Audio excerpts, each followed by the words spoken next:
Hi guys, so I'm here inside the PICC na for me to verify my ticket. So isa siya sa mga procedures na kailangan i-undergo bago magsimula yung ating fan meeting. Ito ay exclusive para sa mga VIP and gold ticket holders. Haba ng pila. Ito sa may portion na to, lalagyan ko ng arrow yan. Ayan, dyan nagpapamigay ng mga freebies like this. Ayan. Tapos, andito din yung sa sticker notes. Dito ka maglalagay ng question para sa kanya. And pag ikaw ang napili, so congratulations. Ayan. So, dun siya may banda. Tapos, dun din nagpapamigay ng mga freebies like headbands. So, dami nila. Then, dun sa ticket verification, ito yung makukuha. So, mamaya papakita ko sa inyo kung ano yan. So, gawa na tayo ng question. Anong question? Kung papipiliin ka kung si Ayo ako, dapat ako. Char. So, ready na yung ating message. Dito na siya ididikit. Ayan. Ayan. So, dito ilalagay yung messages. Dito siya pipili mamaya. Pag napili ngayon, yun. So, ikatanong sa kanya. So, yan. Pag-aakitin ko yun. Oh my God. Ayan. 1, 2, 3. Hi! Kung makikita nga nun dyan ang GMA, dahil kinukunan ngayon yung mga fans, sinisigaw sila kanya ng We Love You, Lee Jong-suk. I'm part of this history. O, diba?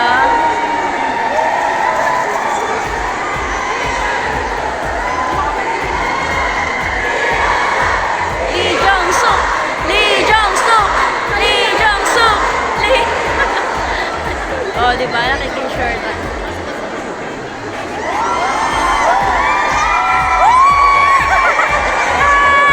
Narinig na tayo.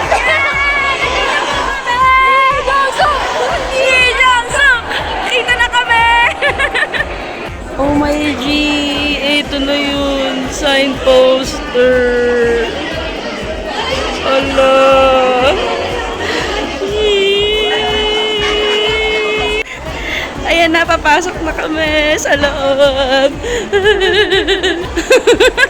Mag-hi muna tayo sa ating new BFF dito. Hi, Miss Kia. Wow, Miss Kia. Ang formal. So, kung nasan ka man nandoon, pag nakita mo itong video na to, hanapin mo ako. Thank you po. Pasok na.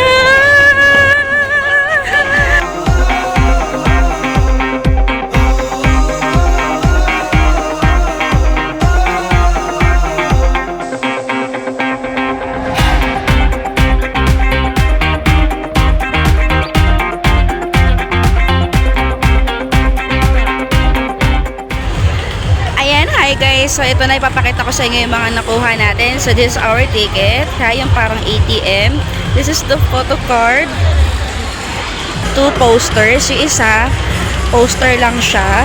Then the other one, a signed poster ni Lee Jong-suk. Ayan siya.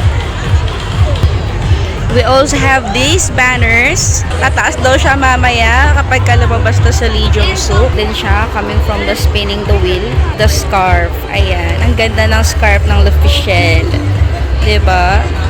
So, mga gold yung nakaupo dito. Yung nasa may bandang harapan, yan yung mga VIP. Ito yung silver. Then yung nandun sa may bandang itaas, kung di ako nagkakamali, yun yung bronze.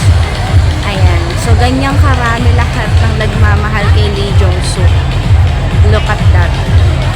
Okay, so isa lang sa mga naging struggles is walang nakalagay kung anong letter, tsaka anong seat number.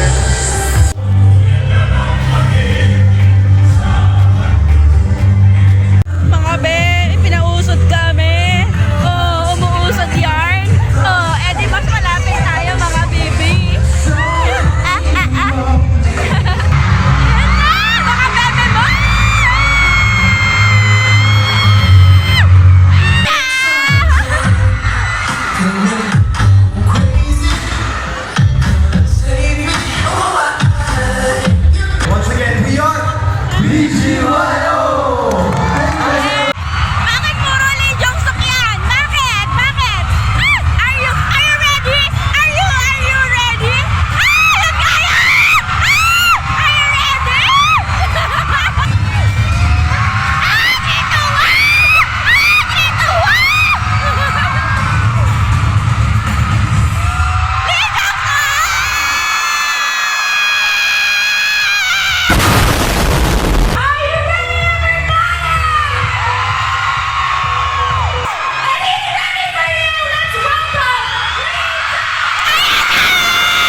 오늘 조식도 먹었고 운동도 했고요.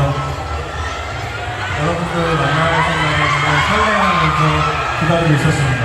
Actually, hindi ako nag-breakfast. So, but I had a breakfast Same. today. And also, I did an exercise to meet you guys all. And syempre, excited ako para makita kayo. So, gusto ko talaga ma-start na fan-meeting sila. He's ready for you! He's ready for you today! In one of your famous shows, you played an editor-in-chief. Do you know what show I'm talking about? Anong show yun? Romance! Sila banners! Yes! Yun na yun! You played powerful roles like an editor-in-chief. We see you as a leader and a lead actor. Now, I wanted to ask Grabe, you, ang gwapo niya, can we guys. ask you Kumukhang some kamukha niya basic nasa TV. questions to Mas get to pogi know pa. other sides As of you? in. Wow, I love you so much. Ah! Pinasuhan niya ako, guys! Ah! Pinasuhan! Ah! Tinamaan ako! And I just wanted to ask you now, if you had your ideal day off and you can go or do anything in the world, money is not an option, what would you do? Nothing. See? A lovely show after lovely show, so I want to congratulate you on Big Mouth. It's your first drama since 2019's Romance is a bonus book, and of course your movie, Decibel. Yes! 이렇게 작품으로 인사를 드릴 수가 있으니까 그게 너무 기다려졌고 이렇게 여러분의 함성도 그리웠고요. Pinagtagal ko na talaga inintay na para makita kayo. Kaya gagawa ng panibagong project. And kasi, fan story. Yes, please, we miss you. 너무너무 보고 싶었어요. What was, can we all just say happy anniversary together? 1, 2, 3. Happy anniversary! Which one was the most challenging or the one that you enjoyed the most? 로맨스는 100% 할때 굉장히 재밌었던 것 같아요. 그 남자 주인공 캐릭터도 제가 개인적으로 가장 좋아하는 캐릭터이기도 하고요. I like the character from the Romance is the bonus. Oh my God! That is my personal favorite as well. Sorry, I just had to put that in there. But thank you for answering all of our questions so far. I know you have something exciting prepared for everybody.